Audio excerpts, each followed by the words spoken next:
नमस्ते साथियों, PLK motivational में आपका हार्दिक अभिनंदन स्वागत है। एक बार एक राजा शिकार के उद्देश्य से अपने सैनिकों के साथ किसी जंगल से गुजर रहा था। दूर दूर तक शिकार नजर नहीं आ रहा था। धीरे धीरे शाम होने लगी।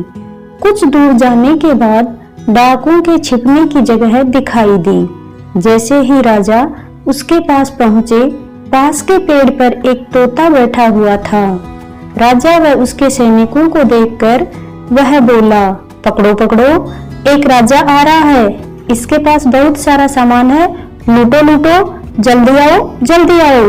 तोते की आवाज सुनकर सभी डाकू राजा की ओर दौड़े। डाकुओं को अपनी ओर आते देखकर राजा और उसके सैनिक दौड़कर भाग खड़े हुए। भागते भागते बहुत दूर चले गए। सामने एक बड़ा सा पेड़ दिखाई दिया। राजा और उसके सैनिक थक चुके थे। थोड़ी देर आराम करने के लिए वे उस पेड़ के पास चले गए। जैसे ही पेड़ के पास पहुंचे कि उस पेड़ पर भी एक और तोता बैठा था और उनको देखकर वह बोला, आओ राजन, हमारे साधु महात्मा जी की कुटिया में आपका स्वागत है। अंदर आइए, पानी पीजिए, विश्राम कर लीजिए। तोते की यह बात सुनकर राजा को बहुत आश्चर्य हुआ।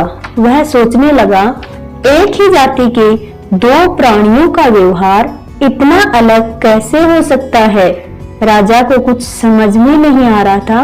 वे तोते की बात मानकर अंदर साधु की कुटिया के अंदर चले गए। साधु महात्मा को प्रणाम करके उनके पास बैठ गए और अपनी सारी कहानी साधु महाराज को सुनाई और पूछा, महाराज जी, इन दोनों तोतों के व्यवहार में इतना अंतर क्यों है। साधु महात्मा ने धैर्य से राजा की सारी बात सुनी और बोले, राजा, ये जो आप देख रहे हो, ये सब संगति का असर है।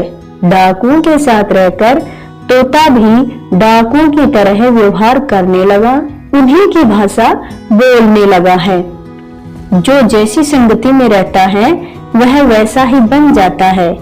साथियों, इसलिए हमें हमारी संगति सोच समझ करके करनी चाहिए। जय हिंद।